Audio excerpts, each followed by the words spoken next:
be in court May 22nd. We're going to follow this court case. Now, let's put it up. Many on social media have taken to using the woman's own vitriol against her. All right? I'm just telling you what people on social media are doing. Sharon, the man documented her racism. It was well aware that she is anti-black, obviously, by her own commentary. And then she does this. Now, if somebody was there, think about it. That could have ended even worse if there was a confrontation. All right. What are your thoughts? This is the scariest movie ever.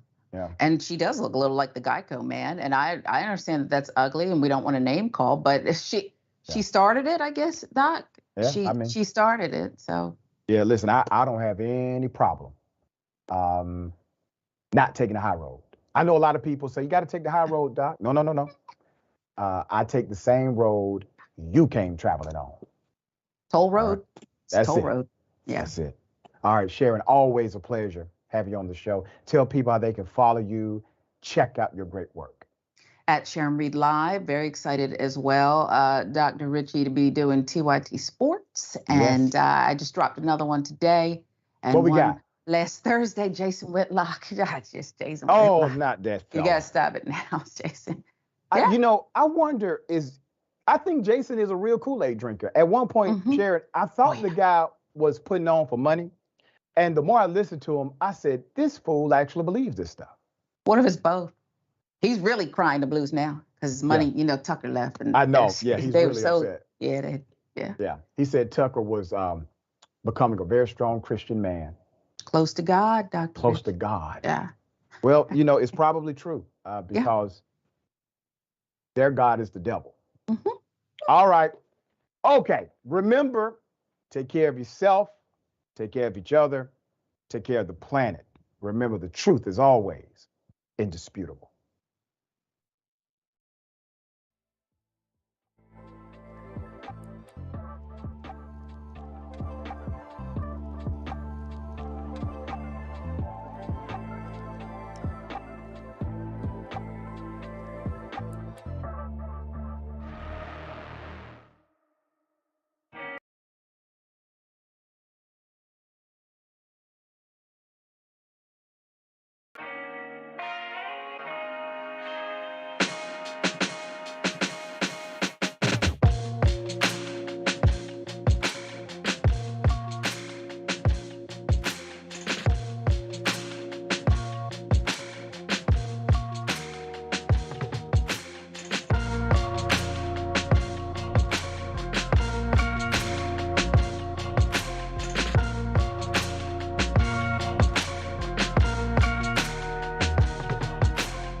Hello, welcome to the show, Unbossed. I am your host, Nina Turner, and in the co-host chair today, we have Bennie Carollo in the house, contributor for The Breakdown. Bennie, anything on The Breakdown you want to break down for us today? Oh my goodness, I'm trying to think. Like, I don't know. I just put out a ton of stuff on The Breakdown. Honestly, there's like a lot of weird transphobic stuff that's happening in the world that I've been reporting on a lot lately. So very great stuff there. All right, well, don't forget to tune in and watch Bennie on The Breakdown. And we have so many other great TYT Breakdown hosts there. So if you want to get the scoop on stuff, go to The Breakdown. So today, Bennie and I will be talking about a whole host of things, but we're gonna start off our first segment with a May Day march. Millions upon millions of people across the world marched yesterday in honor of May Day, which is May the 1st. And it was really, truly a beautiful sight to see. Watch this.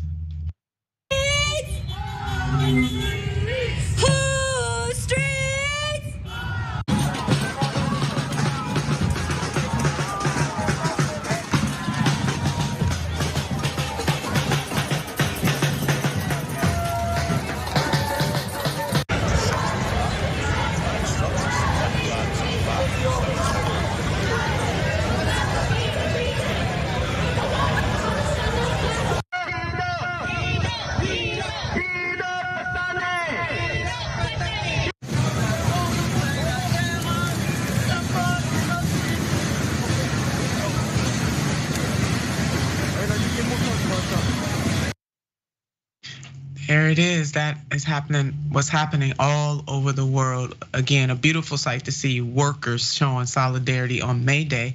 And as we mentioned yesterday, May 1st is technically called Workers' Day, and it is the day that commemorates the struggles and gains made by workers in the labor movement all over the world. And these marchers across the globe were feeling the same economic angst. A people squeezed by inflation and demanding economic justice took to the streets across Asia, Europe, and the Americas on Monday to mark May Day, and an outpouring of worker discontent not seen since before the worldwide COVID-19 lockdowns. And this is coming from combined sources and people's worlds. Now, France alone. And in France, they are doing the daggone thing. France alone drew 1 million marchers. Shout out to you, France, for holding it down as the nation continues to protest President Emmanuel Macron's decision to raise the retirement age from 62 to 64. And we know he did some shady stuff. He had to go deep and take some, use some legislative brigging, if you will. That's how he was able to do that. But it was very clear that the workers of that country did not want to see the retirement age increase from 62 to 64. But he found a way, a loophole to get around the will of the people.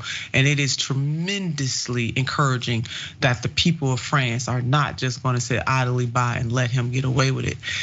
Another from the people's world and combined sources, crowds banged pots and pans as they wound through Paris, with French trade unions calling everyone onto the streets under the slogan "United with the people for the withdrawal of the hated pension reform," which Macron forced through by decree because he could not get it through Parliament.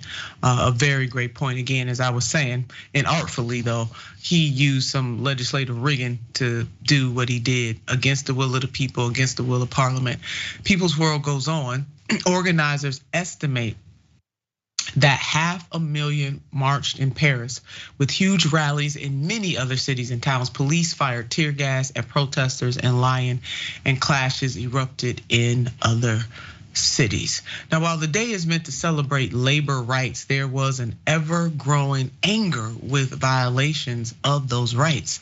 Protests in Germany kicked off with a Take Back the Night rally organized by feminist and queer groups on the eve of May Day to protest against violence directed at women and LGBTQ plus people. Italy's neo-fascist premier, Giorgia Meloni, made a point to intentionally snub the country's labor movement by working on Monday, as her cabinet passed measures on on that it claims demonstrates their boss's concerns for workers, a whole bunch of BS. In other places, May Day rallies highlighted galloping inflation and the need to raise pay. Over 70 May Day demos took place in Spain, with unions warning of social conflict if pay isn't raised to match inflation. Very important. So Benny, just jump on in here right now. I mean, it's really good to see workers come together all across the globe. We are all in this together. One of my favorite quotes from the Reverend Dr. Martin Luther King Jr. when he said, "What affects one directly affects us all indirectly." Really, May Day is a reflection of that. Yeah, and you see that fully when, like, one of the protests, you saw a sign that was talking about land back, and that's really significant because, you take that in context with all of the global presence of all these different protests, and you realize that the same giant companies that are trying to take indigenous land and turn it into oil fields are some of the same companies that are destroying the Amazon rainforest, are some of the same companies that are underpaying workers in France, right? Are some of the same companies that are polluting major cities in the United States. Like, these are all fundamentally tied together, and it is all fundamentally tied up in the struggle between workers and capitalists. I mean, fundamentally, at the end of the day, it is all about people who just want to survive versus people who want to make a profit off of the back of everybody else. And that tension right there is really critical. And that's why it's so important to have a very strong labor movement, to have unions that are organized. But it's also one of the reasons why you see so many people calling for socialism, because at its core, really the whole, if you're gonna boil it down, concept of socialism is about having a state that is adversarial to capitalists to the benefit of workers, as opposed to what we have now, where unfortunately we have a lot of governments that are adversarial to workers in support of the capitalists, where they care about GDP, they don't necessarily care about whether or not people have housing or food or healthcare and things like that. And so really it is just people around the world demanding a global shift to the dynamic that has unfortunately shaped the global economy for the past 100, 200 years. Yeah, true that. And although we had leaders who ignored it, saw this as just another day of those pesky people fighting for their rights, not all leaders were ignoring the voices of the workers, and that is a good thing. In Bolivia, left-wing President Lula Acri led a Labor Day march in La Paz with a major union and announced a 5% increase in the minimum wage. Acri said his government is strong because the unions are strong.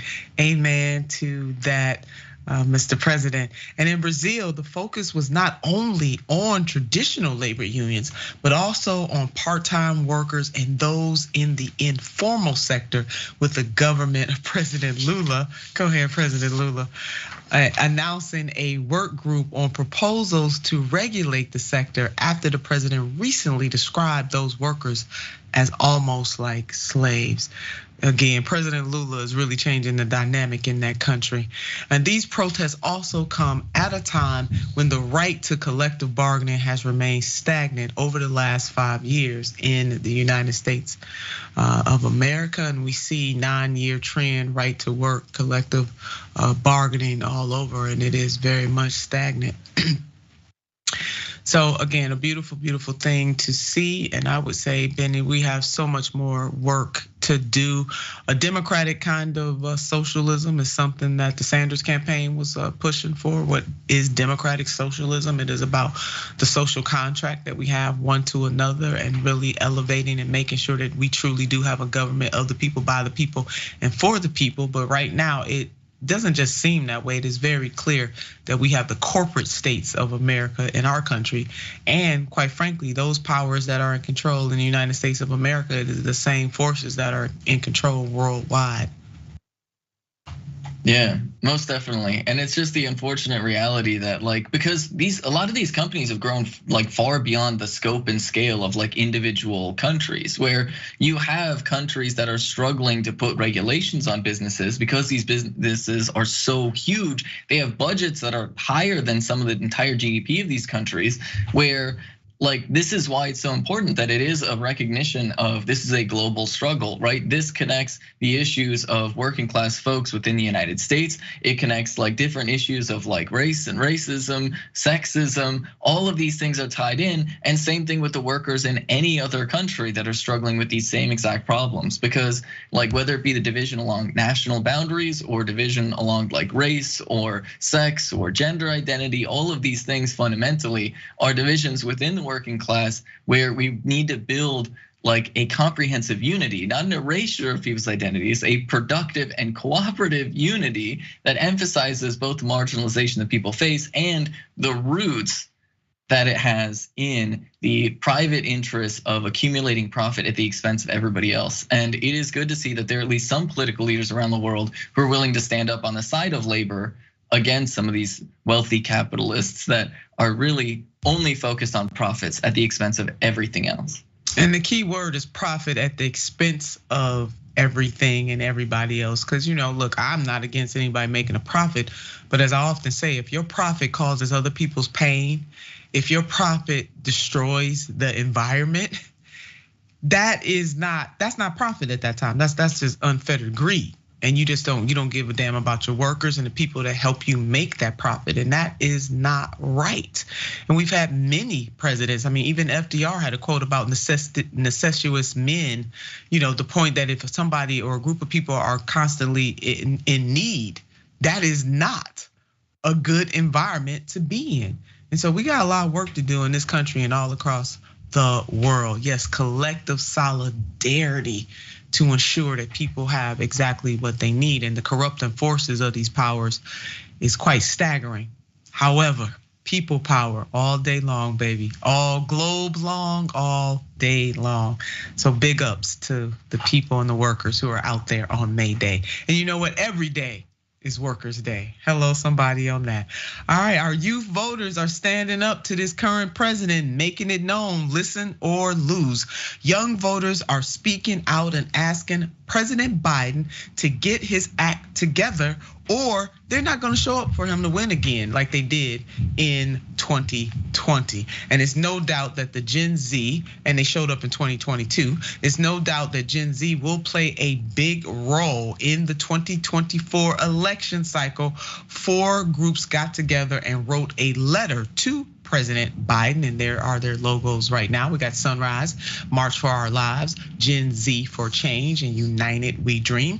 And those groups sent a group letter to the president, and the letter had 2 important calls for action.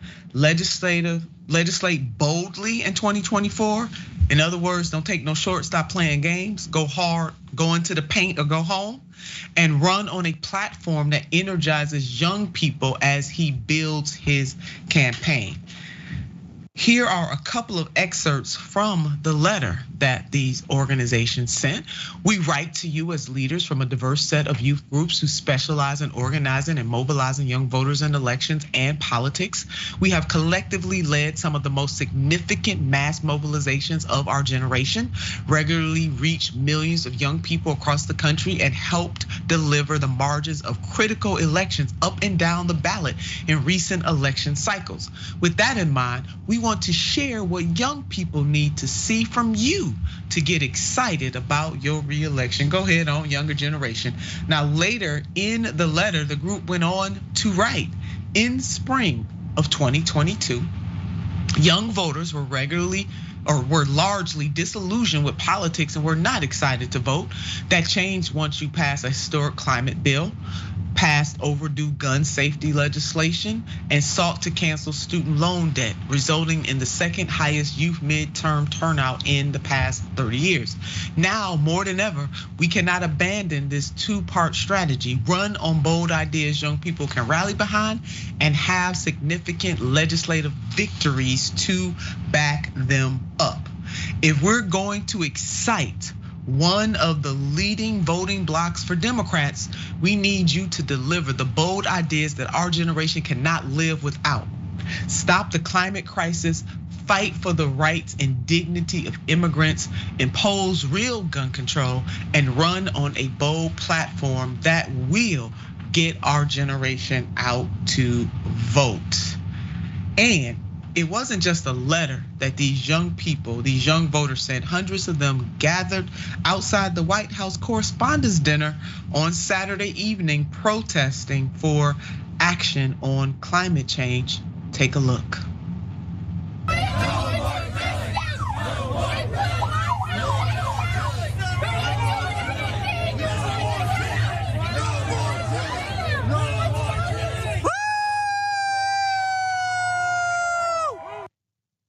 Now, the real question is will President Biden actually listen to them?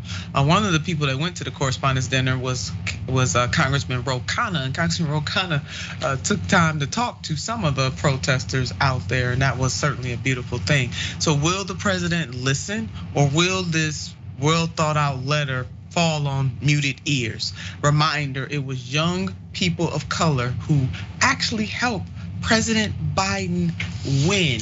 Young people of color supported Joe Biden overwhelming margins. By overwhelming margins, the percentage of young voters ages 18 to 29 of each race and or ethnicity who supported each candidate in the 2020 presidential election. And we see Black youth very much mirroring, please keep that graphic up. Let's go ahead and put Bennie up while we discuss this. We see Black youth mirroring the turnout of the Black population in general. Black population gives the Democrats over 90% of our vote time and time again, with not a whole lot to show for that. And then we see the Asian youth vote at 67%. We have the Latino vote at 74%. Et cetera, or 83%, I'm sorry, for the Asian vote, 74% for the Latino vote, and then the white vote is at 51%. So it is very, very clear that voters, young voters of color showed up and showed out, and that Bennie, even among younger white voters, it was still over 50%. So will he listen to young folks, or will it fall on muted ears? This is one of those things that's really tough, I think, to be entirely honest, because like Joe Biden is doing a political calculation. He's a politician. I think instinctually, he doesn't really want to listen to young folks, right? Like he has expressed very clearly in different like interviews and during debates that he kind of has like a resentment for young people and has this mindset of, oh, you're young and so harumph. But the numbers are pretty clear, and there's a reason why the student loan payments haven't started up again, because they know that it would be politically catastrophic.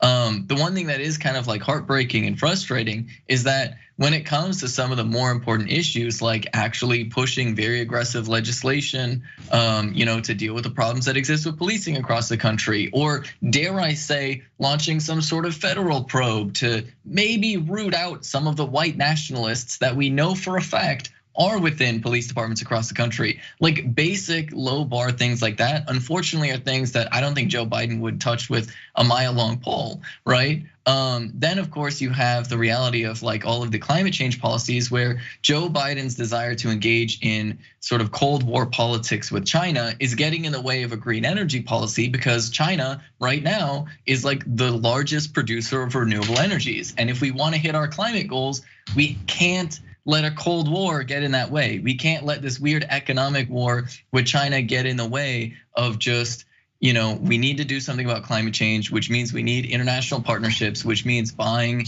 goods from China for renewable energy. Well, to deal with climate change is a worldwide endeavor. This is something that no nation, no matter how great the leader or willing the leader may be, can go it alone. And it always boggles my mind that when it comes to war, world leaders always find a way to come together, but they cannot come together for things that edify and lift humanity. I wonder why that is. And just because that is the reality today does not mean it has to be the reality tomorrow. And dealing with the climate chaos, the climate crisis that we face as a species, and that the entire ecosystem is going to be damaged if human beings don't get a clue and get it real quick and then act upon it. And absolutely, this is something beautiful and magnificent that world leaders can take on together. And that is all world leaders. On this one, everybody in, nobody out. when it comes to dealing with climate chaos. So Benny, you make a very, very good point there. But we'll keep watching this. So glad to see our younger adults stepping up and stepping in and making their demands. They're doing a lot more than some of these grown folks are doing, because these young adults, they are grown. But when I say grown folks, they doing a lot more than them extra grown people are doing. They won't even make a demand. They too scared that they won't get invited to the Christmas party. We'll keep our eye on this. Norfolk, I just can't with you. Another debacle.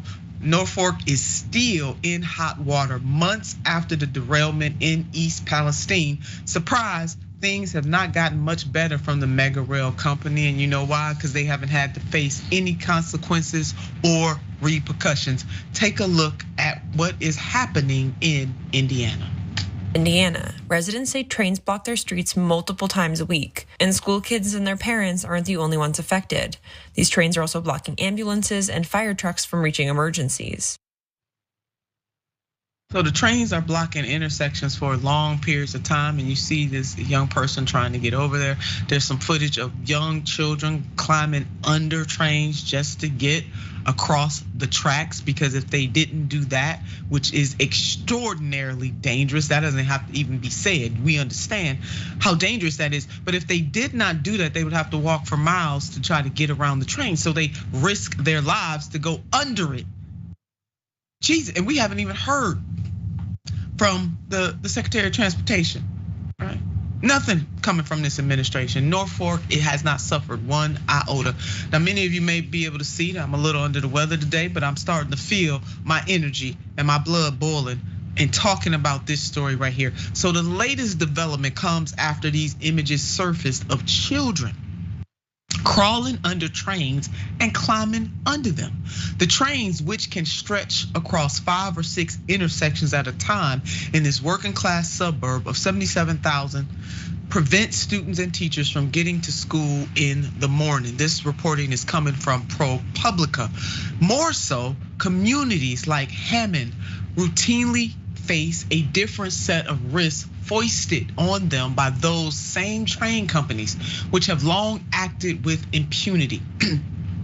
Every day across America, there are trains parked in the middle of neighborhoods and major intersections, waiting to enter congested rail yards or for one crew to switch with another. They block crossings, sometimes for hours or days, disrupting life and endangering lives. Let's just go ahead and bold it, underscored, exclamation point message in a bottle on a train on the endangering lives. But it's not just children going to school that face these horrific dangers. How about ambulances, like emergency vehicles? Ambulances can't reach patients before they die or get them to the hospital in time. Fire trucks can't get through and house fires blaze out of control. Pedestrians trying to cut through trains have been disfigured, dismembered, and killed. When one train abruptly began moving, an Iowa woman was dragged underneath until it stripped almost all of the skin from the back of her body. A Pennsylvania teenager lost her leg hopping between rail cars as she rushed home to get ready for prom. Now, this investigation sheds national light on this situation. So kudos to all of the journalists who are covering these types of stories and bringing them to life. The massive investigation comes from ProPublica and Investigate TV. Thank you both so much. Within 48 hours of an investigation about children having to crawl under parked trains to get to school in an Indiana suburb, residents packed a public meeting to demand solutions.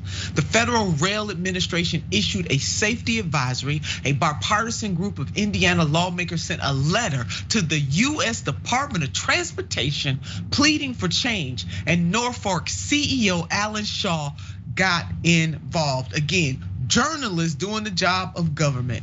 Now, obviously, Norfolk chimed in. They had to say something. This is what they said. A company spokesperson person previously attributed the block crossing problems to the city's location near the busy train hub of Chicago and to the fact that it sits between two major rail intersections that must remain open. Moving the train forward or backward to clear Hammond streets would cut off the path for other trains, which could belong to other companies. So we see from their comments what matters most to them, the other companies, and not the people who are being endangered in this.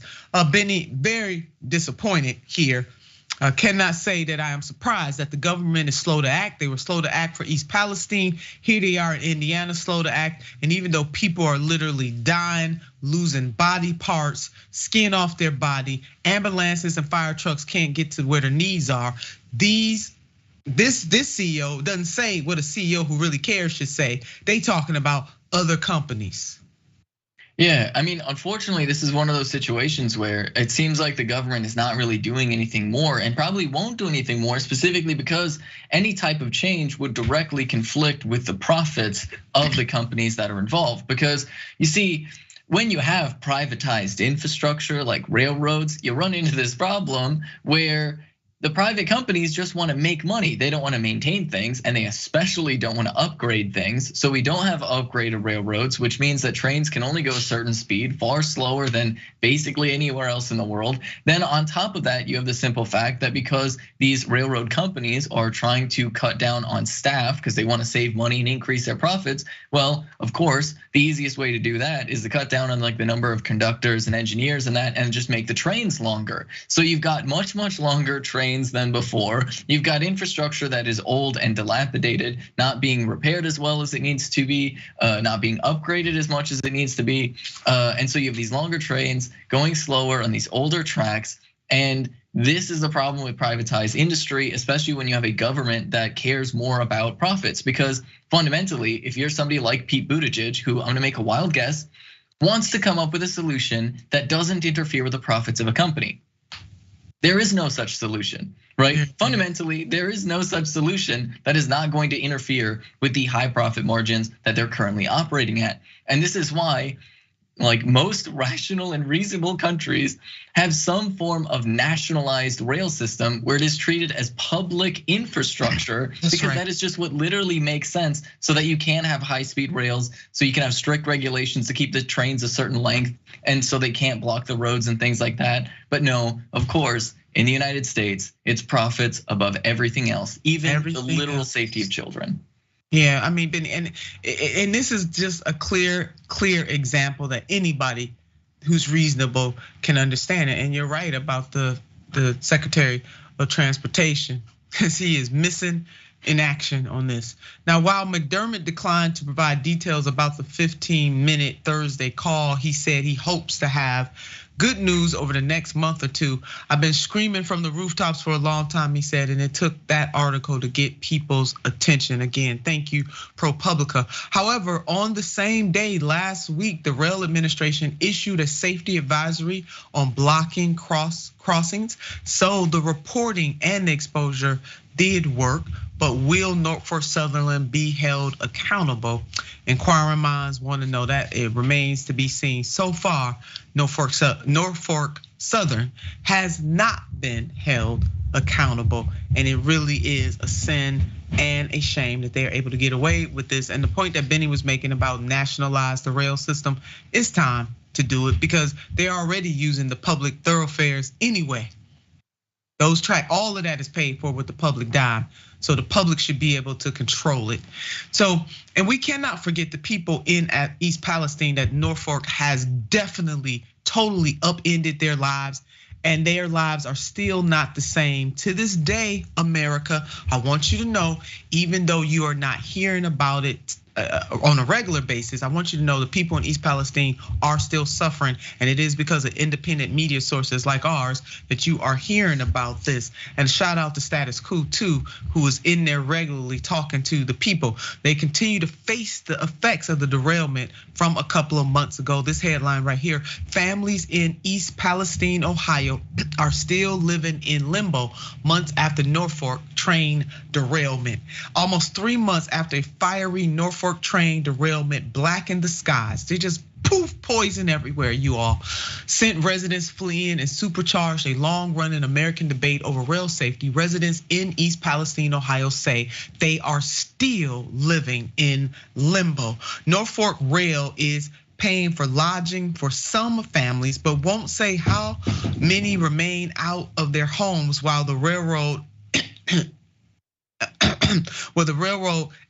exacts tens of millions of tons of contaminated soil, a process the Environmental Protection Agency expects to take another 2 to 3 months. So while they're excavating that, they don't know how long these families will be in limbo and how long they were suffering. And let us not forget America, the soil, the air, and the water still vulnerable. The wildlife there still vulnerable from this. And the railroad also must remove toxic chemicals from 2 creeks, which could take longer. And that's where all of the fish, the reporting of the fish dying in that creek, and nothing, and I say nothing, from the Secretary of Transportation, AKA Mayor Pete Buttigieg. Benny, any final thoughts on this before we go to our next segment? Yeah, just this is a constant trend we see in the United States. Because look, if this happened in Beverly Hills, like, would it take this long to clean everything up? Would they have such little response? No, of course not, right? We know exactly why this is the response that's happening, right? We would still be talking about this if this happened in Beverly Hills. But when it happens to regular working class folks, then all of a sudden it just means that the company's gonna have to maybe deal with higher insurance payments or something like that. It's not seen as like a real problem that affects real people's lives. And unfortunately, that is how disaster response has been in the United States for a very long time. It really, truly. And again, we constant reminders of the failure of our felons, systemic failures now, because we're not talking about individual felons, we're talking about systemic failures that has life and death. These failings have life and death consequences. So whether it's Indiana, whether it's Michigan, whether it's Pennsylvania, these failings impact the lives of everyday people. And let us not forget the ecosystem that is dependent on human beings to do the right thing. We are definitely, as you know, gonna keep you posted on Norfolk and making sure that there are finally some consequences. And again, shout out to Congressman Ro Khanna and others who introduced legislation to put stiffer penalties on the rail industry. So far, as you guessed it hasn't gone anywhere, and we must keep pushing nevertheless. And speaking of pushing, Florida swamp man Ron DeSantis, that dude, continues to live in the headlines. He is now the king of the swamp. The latest, a board backed by Governor DeSantis will be countersuing Disney. I mean, who in the hell sues Disney? I mean, at least the government. The man is suing Mickey and Minnie Mouse. Florida, I done told you time and time again, get your governor, something wrong with him. And the move further escalates the ongoing feud between the two. I mean, he feuding with Disney, for God's sakes. The move comes less than a week after Disney sued the sanctimonious DeSantis and the board in federal court, claiming that the governor retaliated against it for speaking out against Florida's parental rights and education bill, better known as Don't Say Gay. That's it. And it is retaliation. He is abusing his power like any other wannabe dictator. He in the wrong country. Maybe you need to go to another country. As a reminder, Disney is suing Florida Governor Ron DeSantis for violating its free speech as a company. The year-long fight started last year after Florida Republicans passed legislation that DeSantis signed into law, banning teachers from leading classroom lessons on gender identity and sexual orientation for students in kindergarten through 3rd grade. Disney's former CEO, Bob Chapek,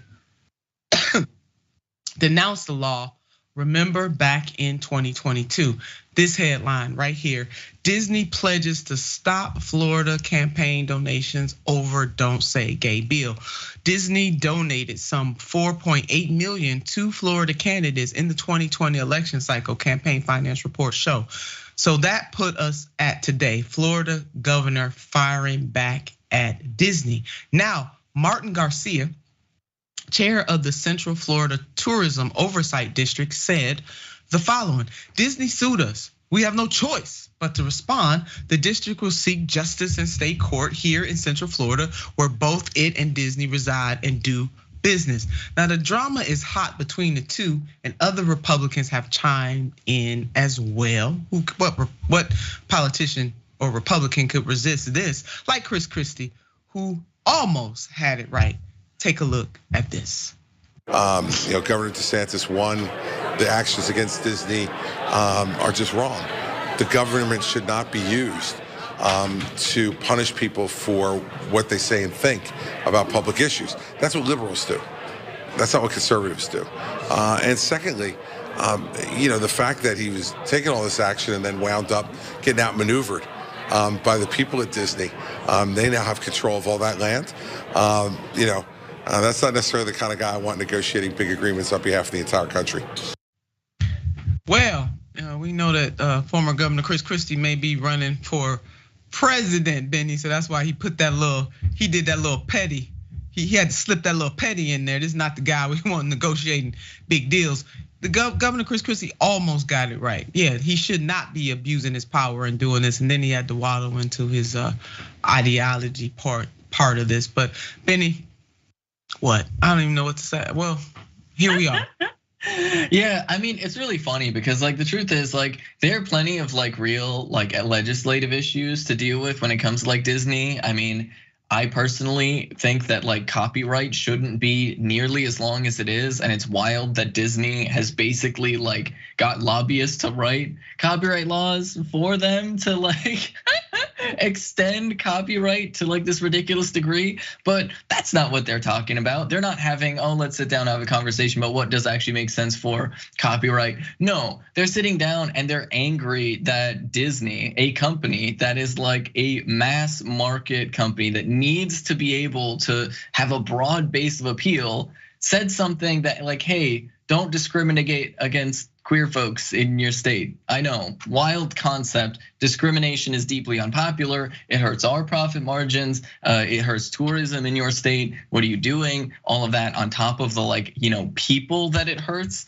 And so it's just one of those weird things where you have a Republican that for once in a million years has decided to go toe to toe with a corporation, except for instead of hey, let's rein in some of the power that giant corporations have, they're no, we have to force this company to be actively worse than it currently is, right? And that right there is just kind of unbelievable, but also speaks to the fact that Ron DeSantis is not really a savvy politician. The unfortunate reality is politics in the United States is very much dictated by giant donors. And so if you're gonna be the person that demands your donors stop appealing to the markets that they're trying to appeal to, well, then you're gonna fail as a Republican, especially, right? A Democrat has more leeway to be no, these big businesses, I'm not gonna listen to them. But if you're a Republican, are you kidding me? It's game over for you.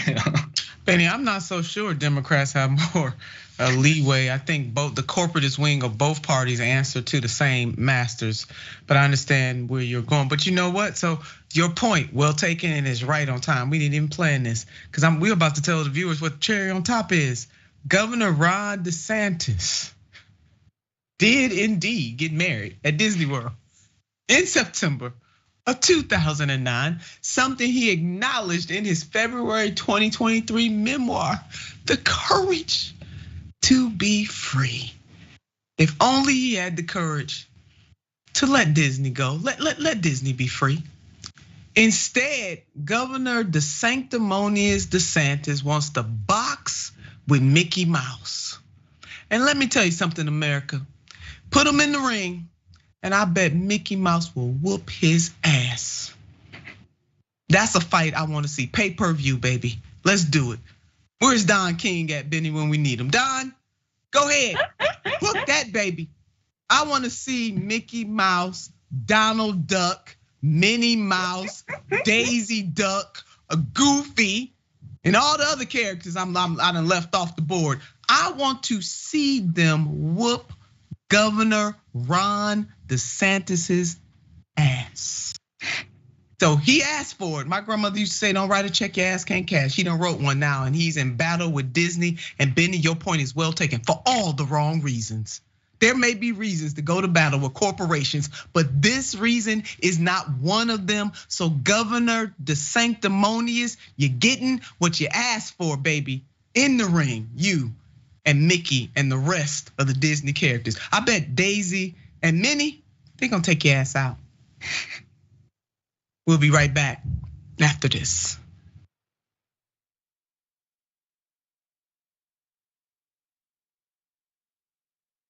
Every day, the Young Turks delivers 2 hours of solid, fact-based, timely news and progressive commentary on all the day's most important stories. We keep our viewers informed while also providing perspective and insight on the news we cover, so you understand not only what's happening, but also what's happening behind the scenes, the stories behind the stories. We play musical chairs and put these children in one awful detention facility to the next. That's what's happening at the border. The things that got him banned, he's still spreading. So presumably, I think it's reasonable to say that if you allow him back on the website, he's going to do it again. Any legal voter that we deem not willing to vote for my side shouldn't vote because it'll replace me that's supposed to vote for my side. That's not how voting works. That's not how democracy works. And while many people following today's political news can get discouraged about the direction of the nation and the world, that's not us. At TYT, we're genuinely optimistic about the future, and with good reason. Today, wide majorities of Americans agree with our progressive stances on issues ranging from healthcare and education to climate, immigration, and wages. The rising generation of young people are also overwhelmingly progressive in their political beliefs and policy objectives, and they're increasingly flexing their muscle as voters and activists to demand change from our elected officials. The traditional mainstream media is mostly AWOL. They, along with the government and many other cherished institutions, have been captured by corporate interests. Audiences sense that they're not getting the whole story or even the truth from once trusted outlets, whether broadcast and cable TV news networks or national newspapers and magazines. The antidote is the Young Turks. Unlike mainstream corporate outlets, we're not beholden to corporate advertisers, the defense contractors, the Wall Street, or the big pharma, and we don't carry water for the Republican or Democratic parties. So watch us Monday to Friday at 6 p.m. Eastern, 3 p.m. Pacific, and join the thousands of progressives around the globe who tune in every day for TYT's unmatched, award-winning content and see what it's like to experience a news organization that only answers to you. I don't care if you're Christian. In fact, I will fight for you to have your religious liberty and practice your Christianity. I believe in that. I don't believe in Christianity, which means that you do not get to dictate the way I live my life based on your religion. I don't care what the Bible says. You have every right in the world. All those women who identify with your religion have every right in the world to not get an abortion, to not take birth control, but they do not have the right to dictate my life and what I decide to do with my body. I don't care about your goddamn religion. I'm so tired of having nonstop conversations about what the Bible says. You live your life in the way that you interpret the Bible. Again, I don't care, but you don't get to take the Bible and tell me, well, the Bible says this in this chapter, in this verse. I don't care. I don't care, I don't believe in it, and I have the right, based on our Constitution, to not believe in it.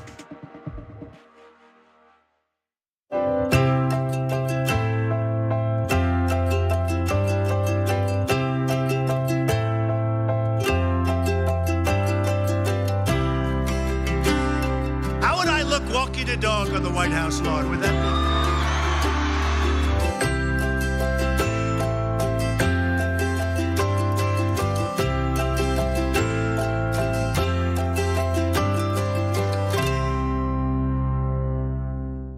People still don't know what the word feminist actually means. Not even that, people are still angered by the word. People think feminist is a bad word, but it's not. There are gradations, there are different waves. The people who are against gender equality love to use like militant feminists as the representatives of all feminists. It's untrue. I don't know why you'd be threatened by strong women unless you were an incredibly weak man. If you don't have equal rights, or you're not treated the same way, well, wouldn't you be angry?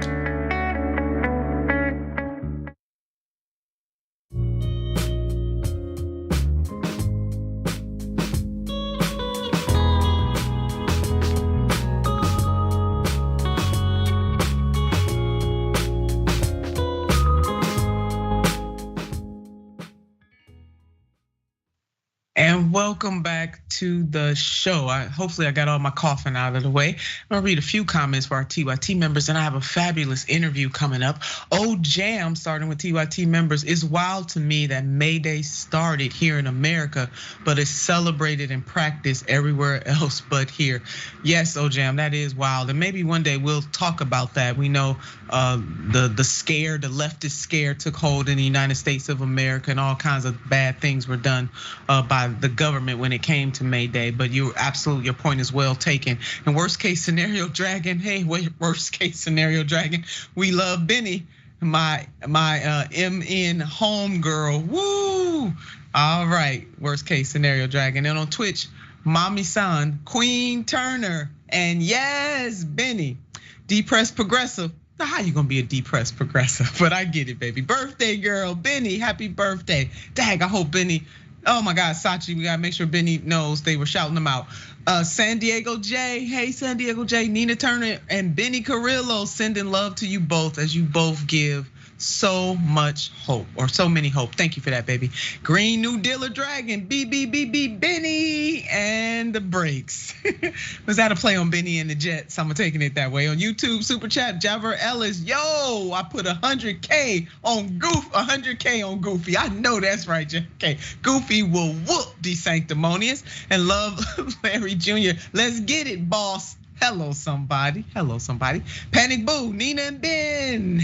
Exactly the wisdom and strength I needed today. Thank you for that. Gary Cooper, hey, Gary Cooper. None are free until all are free. None are safe until all are safe. Amen to that. And Taja, hope I didn't butcher that too much. Solidarity, Nina, we got this. Taking it slow, Nina speaking truth, be our voice. And finally, but not least, Thomas Clifton. We need Nina Turner in the White House.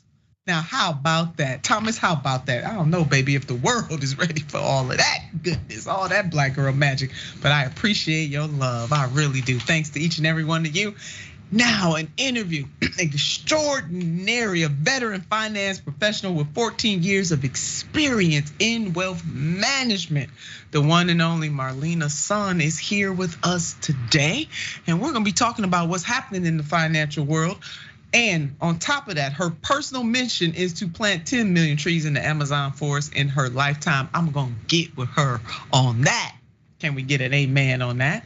But we are here particularly to talk to Marlena about what is happening with this scheme, a lawsuit that she filed.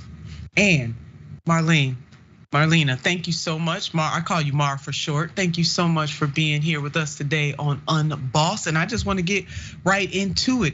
Tell us what happened. I know we can read the articles. I've read the articles, but I want people to hear from you about what happened, why this lawsuit, why now, and why did you do it? Thanks for having me, Nina. It's such an honor to be on your show. And I would be happy to recap really quickly the last 10 years of my life. It's quite a saga. Yes. But back in 2013, I started working for two of the Getty heirs. They were looking for a socially responsible investment expert.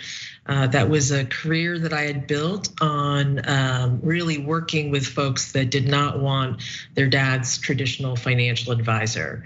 I'm very progressive, I'm a lifelong activist, and my approach was really to be a financial activist within investment management. And so I started working with them. They were really thrilled with my services. My scope of work expanded to include their financial activities that were outside of their investments, as well as representing their interests to one of their family trusts.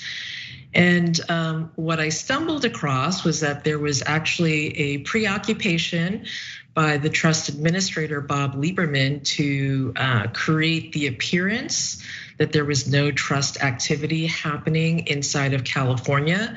At the time, a number of family members were living and working in California. My clients were not, they were living in New York. And so they were actually within the letter of the law, But when one of my clients actually moved back, I warned her that she needed to just tell the truth and come clean. If she was working and living in California, she needed to pay California tax, and the trust needed to pay California tax. Both of the sisters moved back to California at the start of the pandemic. And I took a really clear position with them that they needed to do something about the fact that all the trust meetings were being held with trustees working out of California. And instead of heeding my advice or taking action to rectify their behavior, they fired me in just about the nastiest way possible they could figure out, which was to smear my reputation and renege on a contract which compensates me for 7 years of work that I put in on the trust. Yeah. So, unfortunately, I had to sue them to try to bring this case to light. And so we are now in year 2 of litigation. And Marlena, it's important for people to understand, because it takes a lot to do this. What you said about you, because a lot of times when people think about finance professionals, they don't, especially in the progressive space, they don't really understand, they don't think highly. You specialize in advancing impact investing to advance progressive and social causes. And you were an advisor. You advised the Getty sisters. You could have easily just let them get away with what they were trying to do. They tried to, it was a lucrative maneuver to try to prevent them from being able to pay the taxes that they needed to pay. So what, I mean, Marlena, you could have taken the easy way out. What made you do that? What made you step up and say, look, I warned you all, and now I gotta put this out here. What made you do that? You put so much at risk, your long career.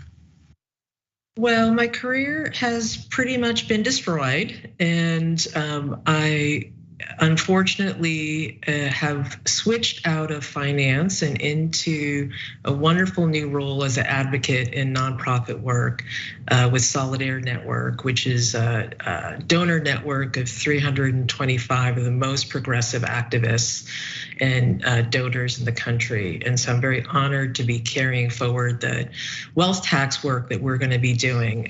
But this lawsuit did come at a great cost to me, on a financial cost, personal cost, emotional cost. And I decided to speak up about this injustice because this issue is bigger than me and the Gettys. Yeah, it's indicative of the extreme wealth disparity in this country today, which it brings no accountability for the 1% of the 1%. Yes. And why for some of the skeptics out there who will say she's only doing this for revenge. I mean, what do you want those kind of folks to know about this situation? I mean, you started on that. You said like, this is bigger than you. This is bigger than the Gettys. It's not to my advantage to be having this lawsuit out in public. It would have been much easier for me to negotiate a settlement if I had filed under seal so that the case would not be public.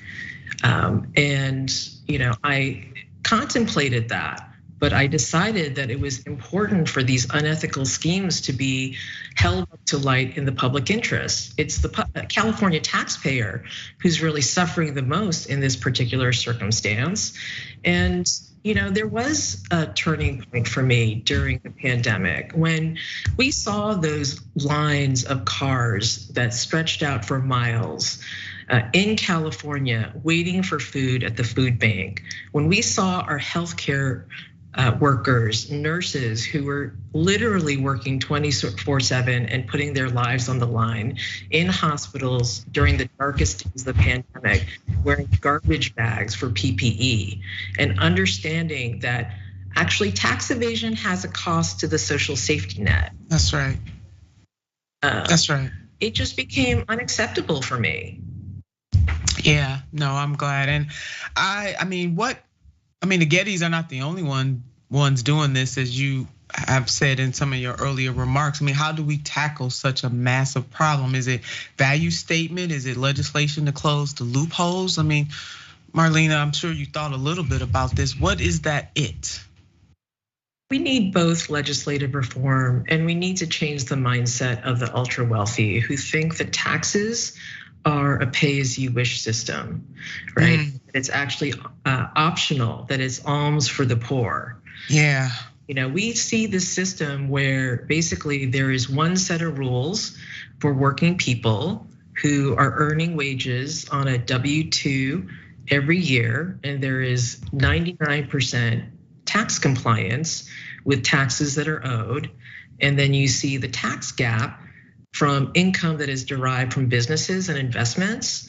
And it's estimated by Treasury that 55% of taxes from non-W-2 income is not paid on an annual basis. So it's $160 billion lost annually from that top 1% that choose not to pay. So we need to change the mindset and let people know, let the ultra wealthy know, that they have to actually pay their fair share just like the rest of us. Yeah. So there has to be social cost as well as financial and legislative cost for their activities, which is ultimately a crime. Yeah. It's a crime to evade taxes. Yeah, it is. Well, Marlena, thank you so much. I mean, just a lot of courage for you to do what you're doing, living this painful chapter in your life out loud, out in the public like this, and really using this situation to bring attention to how the ultra wealthy get away with absolutely starving government because there are loopholes. Those loopholes must be closed. And it is my hope that your case is a wake-up call, and who better to help to teach this lesson than someone like you with all the experience that you have and your love for humanity, for the people, because you are a social activist, financial planner. You understand the impact that wealth has on government. And if government continues to be starved of those dollars, government cannot perform the services that it was designed to do. So we want to have you back on the show to keep us updated on the case. Nothing but love for you, Marlena, for what you are doing, and so sorry that you have to endure this stuff out in the open, but I do firmly believe that your case is going to turn the tide, and you, my dear, are a fighter indeed. Well, that is our time today on Unbossed. We thank you so much for joining us today, and I appreciate you so very much. And you know what I want you to do about this time. I want you so much to keep the faith. I also want you to keep the fight. And as you can see from my last interview, the stages of the fight come in many, many forms. And so glad to have Marlena Sonn in this fight. She could have easily just let this go by, but she did not. She's using her situation to draw attention to a problem that we have in this country, and how she said the wealthy think they think that they can pay taxes if they want to, and if they don't want to, they don't have to, and that is not the case. All right, you take great care until next time.